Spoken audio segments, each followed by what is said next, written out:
I'm going to tell you about powerful analog computers in physics, engineering, and biology. And I'm going to begin with biology.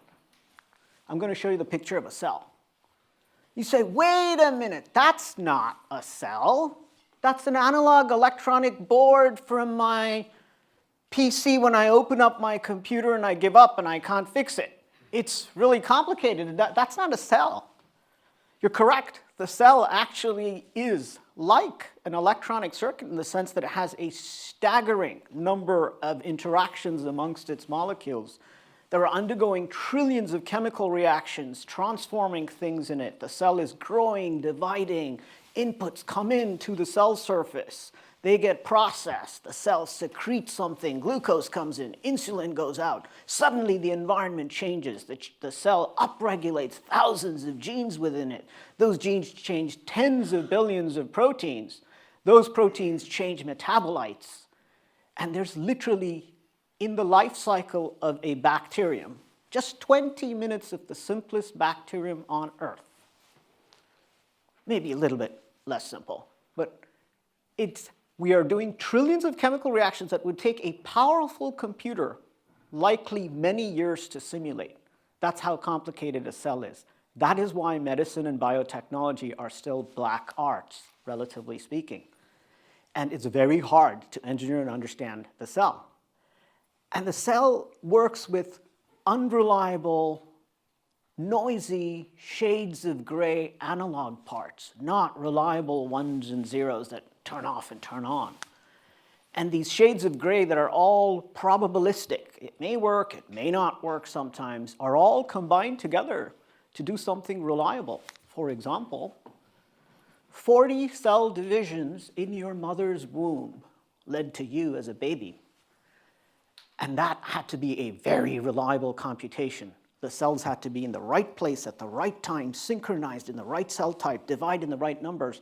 Otherwise, you would have come out a freak, and with 6 fingers or whatever. And if you look at the feedback differential equations that go on in your mother's womb, you will be staggered at how clever it is in correcting error with the feedback loops and getting everything to work, even with the noisy and unreliable parts. It's so smart, it even uses noise to bet hedge. The reason we cannot, for example, cure antibiotics and antibiotic resistance is a big problem, or tumor resistance is a big problem, is just by sheer randomness. Some cells are going to escape. So given that, this is pretty incredible, and its energy is astounding. A single cell in the human body, on average, consumes 1/trillionth of a watt. 1/trillionth of a watt. That's not 1,000, it's not 1 over 1 million, it's not 1 over 1 billion, it's 1 over 10 to the 12. That's the power consumption of the cell. And that is why the 37 trillion cells in your body still give you a total power consumption of 80.6 watts for your whole body. It's incredible. They are the most energy efficient computers built that we know. They are already near, very close to the fundamental laws of physics. And electronics, not in 5 years, not in 10 years, not in 20 years, not in any lifetime, is going to beat the cell in terms of its energy efficiency, because the cell's already as good as it can be, very near the fundamental laws of physics. Already today, we're 1,000 to 10,000 times worse in energy efficiency on our computers.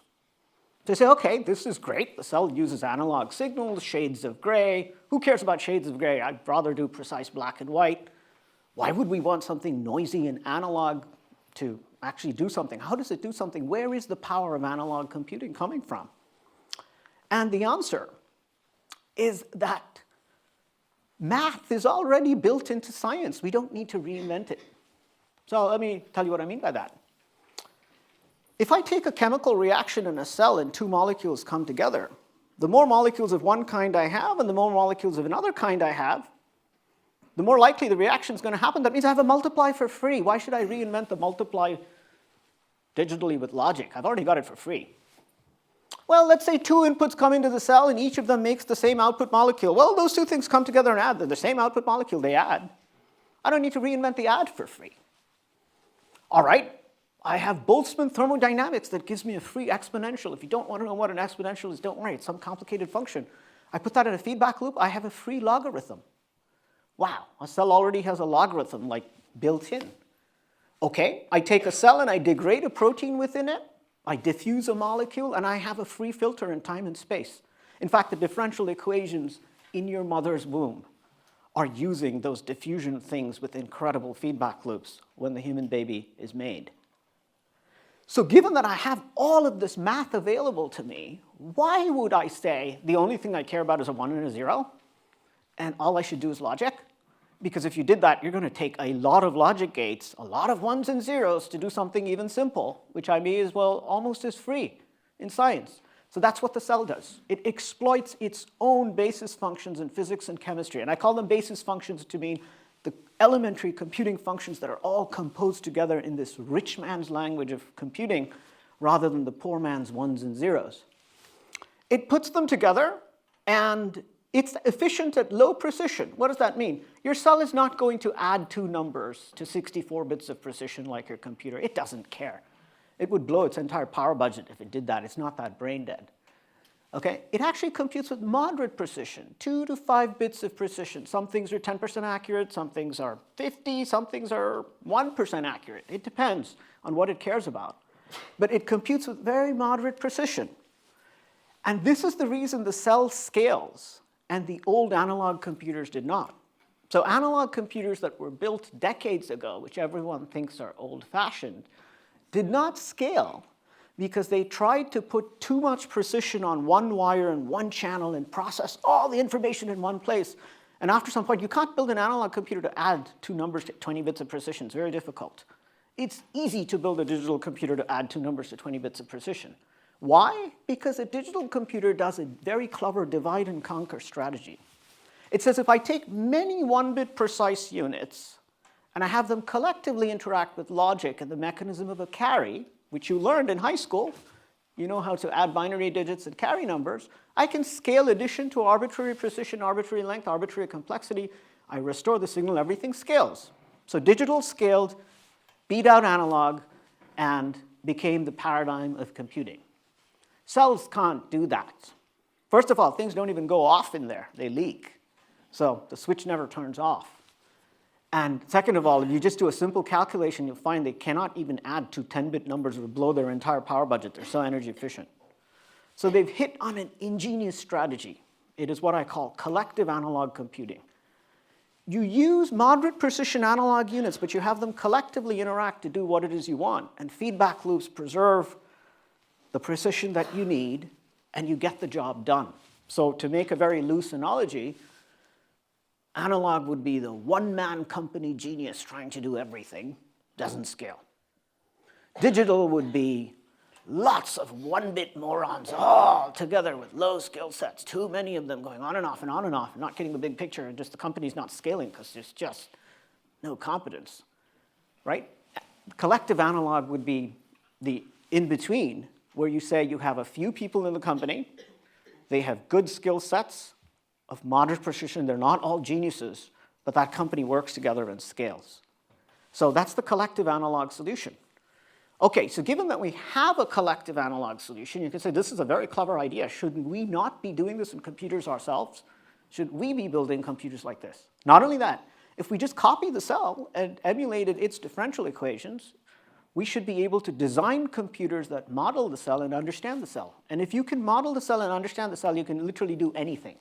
When I mean anything, it's like engineering the atom in physics. If you can engineer the atom in physics, the world opens up to you. If you can understand, model, and engineer the cell, the world opens up to you in biotechnology and medicine. So how do we do that? So fortunately for us, electronics and chemistry are very deeply linked. And it's no surprise, because chemistry is about the motion of electron rearrangements in atoms and molecules. And electronics, why it's called electronics, is about electrons moving from one place to another, long range. In fact, atomic electronics is chemistry, which means that if electronics and chemistry are deeply linked, we have a way in principle of taking electronic circuits and mapping them to circuits in cells with DNA and proteins and RNA, the molecules in cells that do the computation. And we can go the other way. We can build an analog supercomputer to try and model the cell. So let me just go in the first direction, which is the direction of synthetic biology.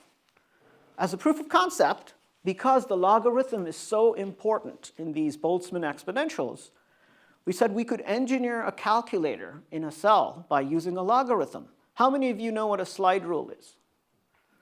Okay, so you're showing your age. So we went to the moon with slide rules. They were amazing computers. They did log A plus log B is log AB, log A minus log B is log A by B. They could take square roots by just taking half the logarithm to get a square root. And they did amazing things at approximate precision.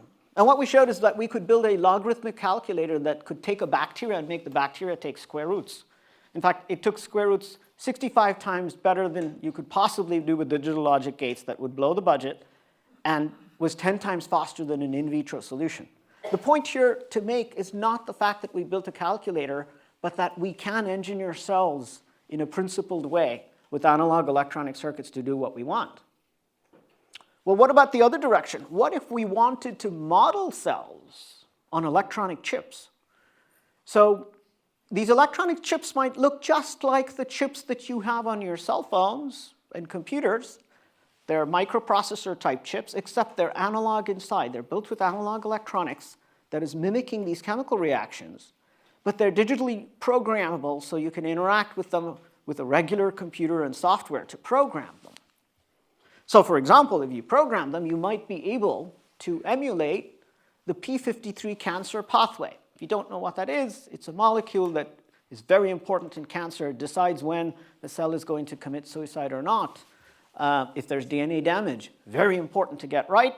At very low copy number, you have to get the stochastics and noise right. And what that means is you have to really understand what's going on in that cancer cell to get it right. So why would you do this? You would do this because it's blazing fast to do it on an analog computer rather than digital. We now already can do it 31,000 times faster than MATLAB software can do it. And even more important, the digital computer, as you scale to larger and larger and larger numbers of reactions and larger numbers of molecules, gets slower and slower and slower and slower. The analog computer stays flat in its speed. And you say, why is that? It's because a digital computer tries to emulate randomness and time with a clock. And so the only way to get it to simulate is to wait for everything to finish and then get the next clock update. Otherwise, it's not accurate. It can't emulate randomness properly with a pseudo-random number generator and get it all right. And so basically, because it has a clock to represent time, because it emulates randomness with pseudo-random numbers, it has a fake way of representing temperature. It actually is too slow. It doesn't scale. An analog computer, on the other hand, physically has temperature represent itself. Time represents itself.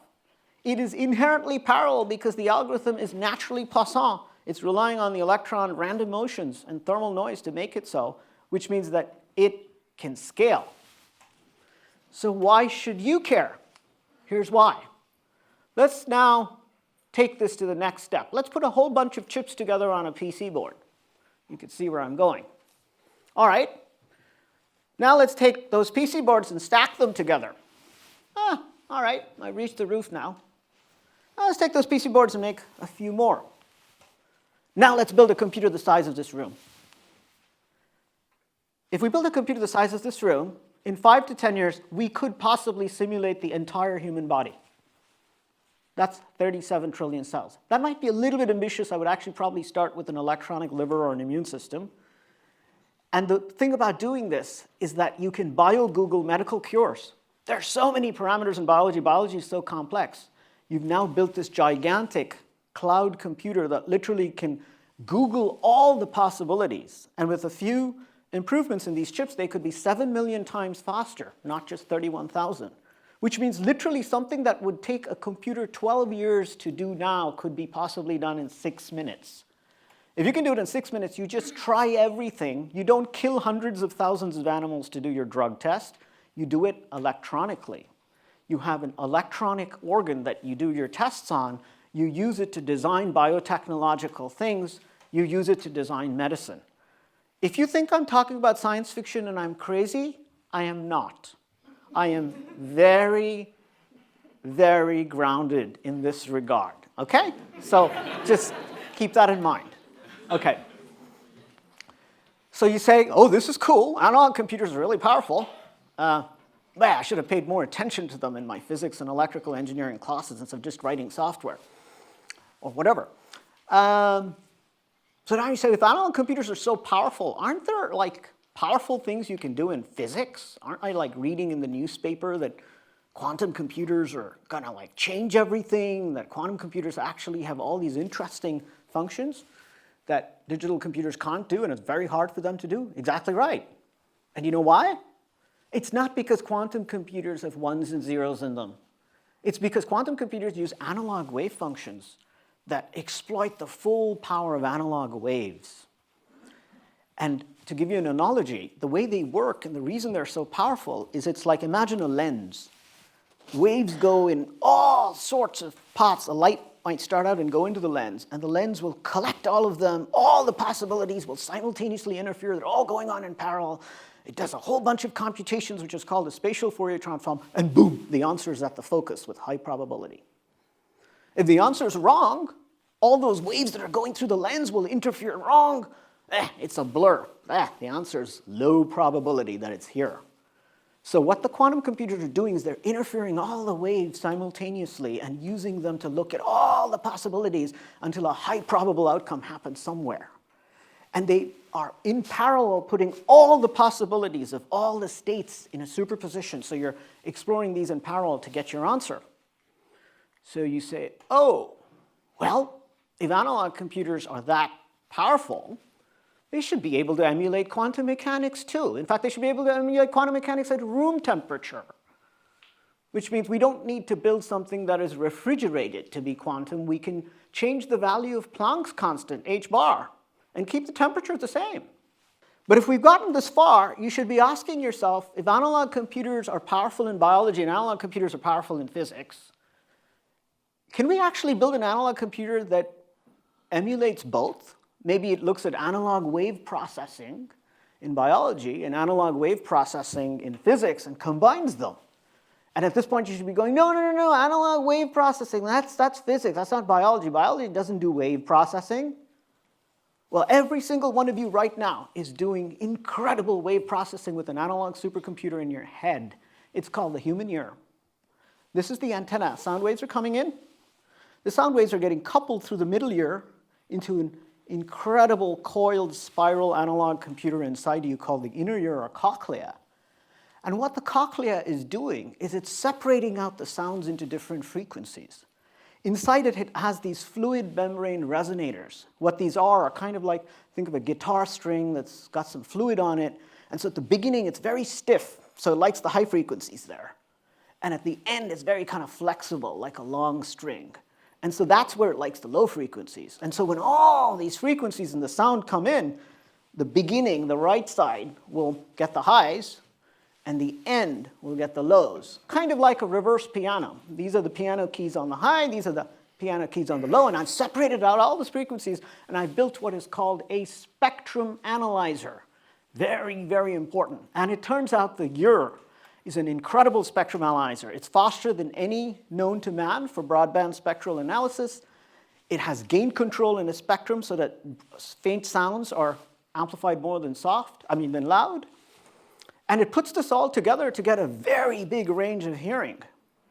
So you realize, well, atoms are also resonators. They're not built with fluids and membranes, but atoms actually have a frequency response. They will absorb things a little bit off resonance, but they have a certain frequency range that they like. In this case, it's light, not sound. But if I copied the clever exponentially tapered architecture of the biological cochlea, I could build a quantum cochlea.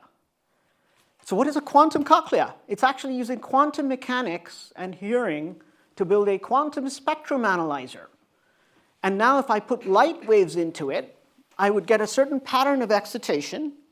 That pattern of excitation, we could recognize the probabilities and now separate out the light waves. So now it would be like a rainbow. The violet would be here, like the high frequency of the piano key, and the red.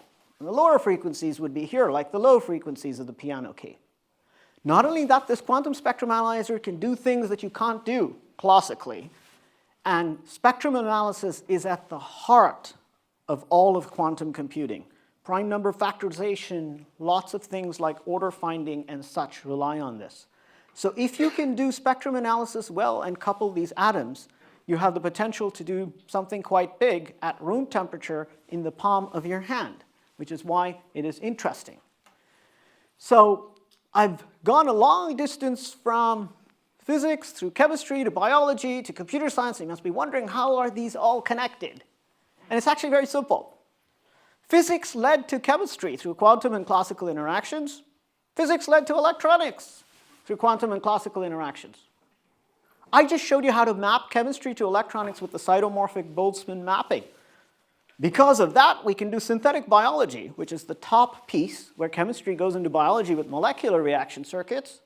We can also build computers to emulate cells, which are the electronic analog and digital circuits. Which means, and not only that, I just showed you you can also be inspired by biology. You could take an architecture in the biology to do something in computer science you would have never imagined before, a quantum-inspired or a Cochlear-inspired computer. And for a long time, math has been used to use biology as well. So what I'm telling you is that the wet and the dry are very deeply connected. We have to learn to be amphibians, and if we do, there are a lot of applications that can bring together this universal language of analog circuits and the analog circuit pentagon to do many things. So my paradigm shift is actually a very, very simple one. We need to go back to the future. Collective analog computers, like nature does in physics, chemistry, and biology. And not be so mesmerized by the ones and zeros that we think are so great. In fact, the founders of computer science, Alan Turing, was working on biological computing near the end of his life. The person who built the first digital computer, von Neumann, widely acknowledged to do so, was looking at quantum measurement. The founders of computer science understood this. Von Neumann said, the only reason I am working on a digital computer is because it's the simplest thing to do, logic and ones and zeros.